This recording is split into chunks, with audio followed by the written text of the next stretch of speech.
జై శ్రీరామ్. హిందూ బంధువులందరికీ నమస్కారం అండి. బాగుందండి వీడియో, బ్యాక్గ్రౌండ్ అండ్ ఈ లైట్స్. ఈ వీడియో అయితే ఇప్పుడు ఈ వీడియో మీరు ఏదైతే చూస్తున్నారో ఈ వీడియో ఇంత క్వాలిటీగా, ఈ లైట్స్ కావచ్చు, ఈ కెమెరా కావచ్చు, ఇవన్నీ కూడా ఇంత క్వాలిటీగా వస్తుందంటే కారణం అది మొత్తం కూడా ఇదంతా కూడా మీ గిఫ్టే అండి. ఈ క్వాలిటీ అంతా కూడా మీ గిఫ్టే. సో కొద్దిగా ఈ సెటప్ కోసము దాదాపు ఒక 1 వీక్ వీడియోస్ ఆపడం జరిగింది ఈ సెటప్ కోసమే. సో ఇక్కడ నుంచి మన వీడియోస్ అన్నీ కూడా చాలా క్వాలిటీగా, పర్ఫెక్ట్గా వీడియోస్ మీకు అందిస్తాను. అలాగే మన ఛానల్ తెలుగుతో పాటు హిందీ మరియు ఇంగ్లీష్లో కూడా ఛానల్ మొదలు పెట్టబోతున్నాను. అవన్నీ కూడా పూర్తి వివరాలు ఇంకో 2 డేస్లో మీకు అందిస్తాను. మీకు నాకు ఈ 3-4 డేస్లో చాలా కాల్స్ వచ్చాయండి. నాకు విపరీతమైన కాల్స్ వచ్చాయి. నాకు ఏం కాల్స్ వచ్చాయంటే, నా వీడియోస్ చూసి చాలామంది వారి ఊళ్ళల్లో అంబేద్కరిస్టులు అనే వాళ్ళతోని ఆర్గ్యుమెంట్ చేయడం స్టార్ట్ చేశారు. ఆ ఆర్గ్యుమెంట్ చేసినప్పుడు వాళ్ళకి అక్కడ మాట్లాడుతున్నప్పుడు కొన్ని ఏమైనా ప్రూఫ్స్ కావాల్సి వస్తుంది. వాళ్ళకి ఫోన్ చేయడము, ఇమీడియట్గా వాళ్ళకి నేను పంపడము. అయితే ముఖ్యంగా ఏంటంటే ఈ వీడియో తీయడం గల కారణం ఏంటంటే, ఈరోజు కూడా ఇంతకు ముందు కూడా ఒక కాల్ వచ్చింది. ఏంటంటే, అన్న మీరు ఖచ్చితంగా మీరు చెప్పినట్టు రాజ్యాంగంలో ఒక ఇంటర్వ్యూలో ఇచ్చారు, బహిరంగ ఇంటర్వ్యూలో ఇచ్చారు, రాజ్యాంగంలో 292 మంది సంతకాలు ఉన్నాయని చెప్పేసి మేము ఇక్కడ మా ఊర్లలో ఆర్గ్యుమెంట్ చేస్తుంటే మాకు ప్రూఫ్స్ కావాలని చెప్పి అడుగుతున్నారన్న. వీటి మీద ఒక ప్రత్యేకంగా ఒక వీడియో పెట్టన్నా అని చెప్పేసి నాకు అడగడం జరిగింది. సరే, ఈ మధ్య ఎందుకో మరి ఈ 2-3 డేస్లో చాలా ఆర్గ్యుమెంట్ జరిగినట్టున్నాయి. ఏది మేబీ అయితే మన అంబేద్కర్ జయంతి జరిగింది కదా, ఈ ఆర్గ్యుమెంట్స్ ఏమైనా జరిగినాయేమో అని చెప్పేసి నాకు అనిపిస్తుంది. సో ఈ వీడియో కేవలము భారత రాజ్యాంగాన్ని రాసింది అంబేద్కర్ కాదు, 292 మంది రాయడం జరిగిందని చెప్పేసి మీకు ఆధారాలతో మీకు చూపించడానికే ఈ వీడియో.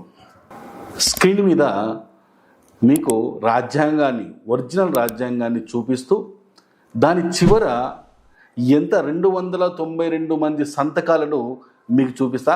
అందులో ఒక సంతకం అంబేద్కర్ది తప్పించి అంబేద్కరే హోల్ అండ్ సోల్ కాదు. అది ప్రతి ఒక్కరు గమనించాల్సిన విషయం.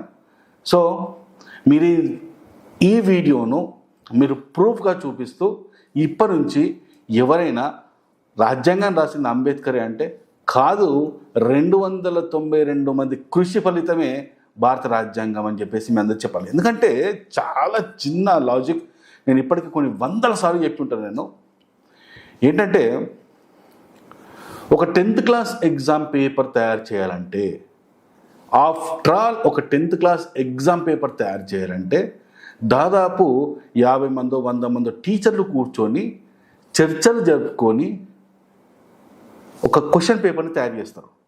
అలాంటి ఒక ఎస్ఎస్సి ఎగ్జామ్కు క్వశ్చన్ పేపరే అంతమంది కూర్చుంటే ఈ దేశానికి రాజ్యాంగాన్ని రాయాలంటే ఎంతమంది కూర్చుంటే అవుతుందో ఒకసారి ఆలోచించండి. ఎవరో ఒకరు లింగులు ఇట్టుకోమని 4 పేపర్లు తీసుకొని, లేకుంటే పేపర్ బండలు తీసుకొని, పెన్నుల బండలు తీసుకొని ఒక రూమ్లో కూర్చొని లైట్స్ వేసుకొని రాత్రి పగలు కూర్చొని ఫ్యామిలీని వదిలిపెట్టి రాశాడు అంటే నో, అది ఎప్పటికీ నమ్మకండి. అది అసంభవం. ఒక వ్యక్తి రాయడం అసంభవం. ఓకే. సో ఈరోజు నేను ఈ వీడియోలో రాజ్యాంగాన్ని చూపించి ఆ రాజ్యాంగంలో సంతకాలు చూపెడతాను, చూడండి. ఓకే, ఇప్పుడు మీరు స్క్రీన్ మీద చూడండి. ఇది మన భారత రాజ్యాంగం.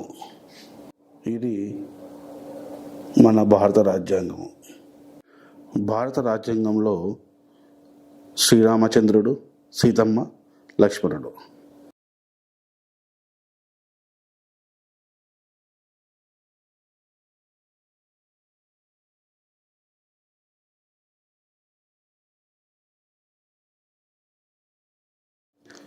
భారత రాజ్యాంగంలో హిందూ దేవుళ్ళు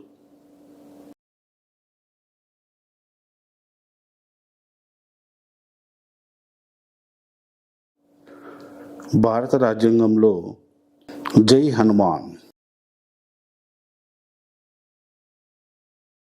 ఆంజనేయ స్వామి.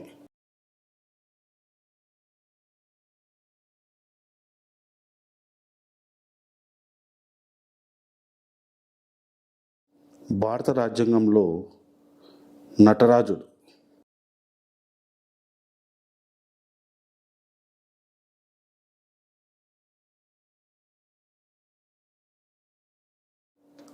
భారత రాజ్యాంగంలో హిందూ దేవుళ్ళు.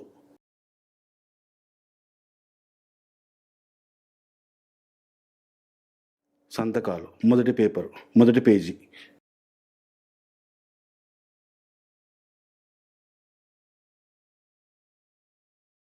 ఇది రెండవ పేజీ.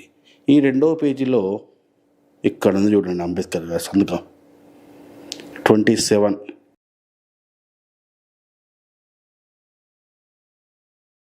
ఇది మూడవ పేజీ.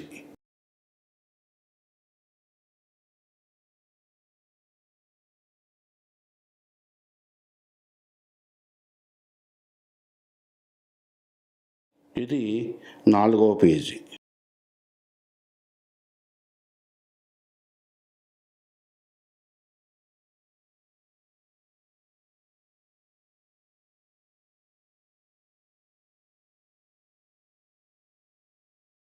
నూట 19. ఇది 5వ పేజీ. సీరియల్ నెంబర్ 120 నుంచి సీరియల్ నంబర్ 153. ఇది సీరియల్ నంబర్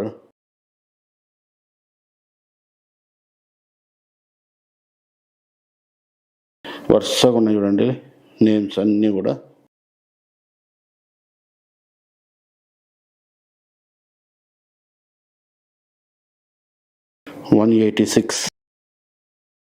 ఇది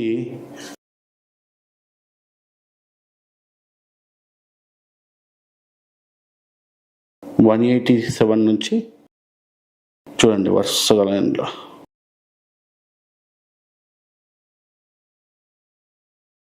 వరుసగా ఉన్నాయి చూడండి. 218, 219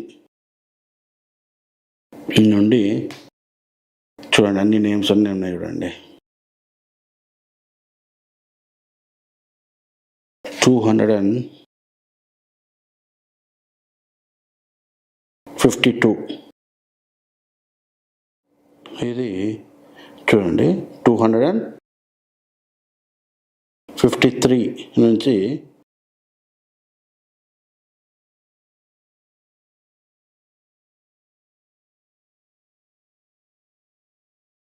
287.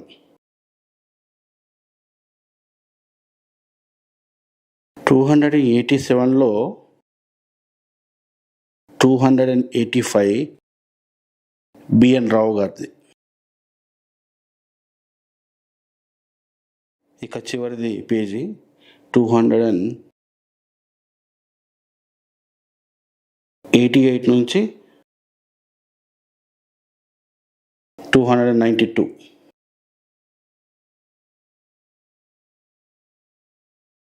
ఇది రాజ్యాంగంలోని 292 మంది సంతకాలు. చూసారు కదా, ఒరిజినల్ కాపీని చూశారు. ఆ ఒరిజినల్ కాపీలో సంతకాలు ఎవరెవరు ఉన్నాయి చూశారు. క్లియర్ అయిందా? అలాగే భారత రాజ్యాంగంలో సనాతన ధర్మం యొక్క దేవి దేవతలను కూడా మీరు చూశారు ఫొటోస్. ఇది మన ఒరిజినల్ రాజ్యాంగం. ఈ రాజ్యాంగ రచనలో 27th నేమ్, 292 మందిలో 27వ నేము అంబేద్కర్ సంతకం, 27th నంబర్. అలాగే 285 అవుట్ ఆఫ్ 292లో 285th సంతకం ఎవరిది? బిఎన్ రావు గారిది. ఇది పరిస్థితి. అంబేద్కర్ గారి సంతకం ఎక్కడుంది? 27th, సీరియల్ నెంబర్ 27లో ఉంది. అందరూ ఏమంటారంటే అంబేద్కర్ గారి రాజ్యాంగం రచించారు అనేది శుద్ధ తప్పు. నేను చాలాసార్లు, ఇంతకుముందు కూడా చాలాసార్లు చెప్పాను, ఈ దేశంలో ఈ 75 సంవత్సరాలుగా 2 అబద్ధాలను మన నరాల్లో ఎక్కించారు. ఒకటి, ఈ దేశానికి స్వాతంత్రం వచ్చింది గాంధీజీ వల్ల, అలాగే ఈ దేశానికి రాజ్యాంగాన్ని రాసింది అంబేద్కర్ అని. ఈ 2 అబద్ధాలను మన రక్తానికి ఎక్కించారు. ఇట్లా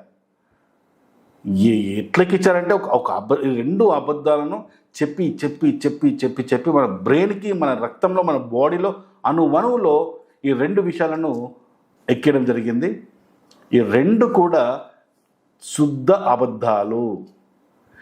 ఈరోజు నుంచి ఈ వీడియో చూపించి ఎవరైనా ఈ రాజ్యాంగాన్ని అంబేద్కర్ రాశాడు అని చెప్తే అప్పుడు ఈ వీడియో ద్వారా సమాధానం చెప్పి ఈ 292 మంది సంతకాలను చూపించండి. అంబేద్కర్ రాజ్యాంగాన్ని ఒక్కడే రాశాడు అనే ఈ అబద్ధాన్ని కంప్లీట్గా తుడిచేద్దామా. ముఖ్యంగా ఈ వీడియో చూస్తున్న అంబేద్కరిస్టులారా, మీరు కూడా చాలు. ఇప్పుడు అంబేద్కర్ ఏదైనా సాధించి అంబేద్కర్ నిజంగా ఏదైనా రాశాడని చెప్పండి, మనం అందరం నమ్ముదాం, మేము కూడా ప్రచారం చేస్తాం. కానీ ఒక అబద్ధాన్ని నిజమని 75 సంవత్సరాలుగా ఈ దేశ ప్రజలను చేసిన మోసం చాలిక. ఆ మోసం నుంచి ఇక మనం బయటపడదాం. మనం కూడా ఎలా తయారైపోయినామంటే ఎంతసేపు అబద్ధాన్ని నమ్ముతాను తప్పించి ఆ చెప్పిన అబద్ధాన్ని అది అబద్ధమా నిజమా అని తెలుసుకోవడానికి ఇంచు కూడా మనం ప్రయత్నం చేయం. మన హిందువుల యొక్క దీనస్థితి ఇదే. సో ఇప్పటి నుంచి ఎవరైనా సరే ఏదైనా చెబితే దాన్ని ఎంతవరకు నిజం అనేది రీసెర్చ్ చేద్దాం. రీసెర్చ్ అంటే పెద్ద రీసెర్చ్ అవసరం చేయలేదండి. ఇంతకుముందు అంటే మనకు ఒక విషయం తెలుసుకోవాలంటే చాలా కష్టాలు పడేది. ఇప్పుడు ఓన్లీ ఫింగర్ టిప్స్లో మొత్తం తెలిసిపోతున్నాయి, మొత్తం తెలిసిపోతాయి మనకి. ఓకే, ఇంటర్నెట్ ఉంది, సిస్టమ్స్ ఉన్నాయి, ల్యాప్టాప్స్ ఉన్నాయి, మొబైల్స్ ఉన్నాయి, ప్రతి ఒక్కరి చేతిలో మొబైల్ ఉంది. చాలా చిన్న విషయం ఇది. ఈ రోజు నుంచి ఎవరైనా భారత రాజ్యాంగాన్ని అంబేద్కర్ రాశాడంటే ఈ వీడియో తీసి ముఖమే కొట్టండి. వాడు నోరు మూసుకొని కూర్చొని దొబ్బేశాడు. ఆడు ఇంకా మళ్ళీ లేదు అంబేద్కర్ ఇదంతా అబద్ధము, అంబేద్కరే రాశాడు అని చెప్తే ఇక వాడంత మూర్ఖుడు, వాడి కర్మ వాడిని అట్లనే వదిలేసేది అంతే. Okay, thank you. జై శ్రీరామ్.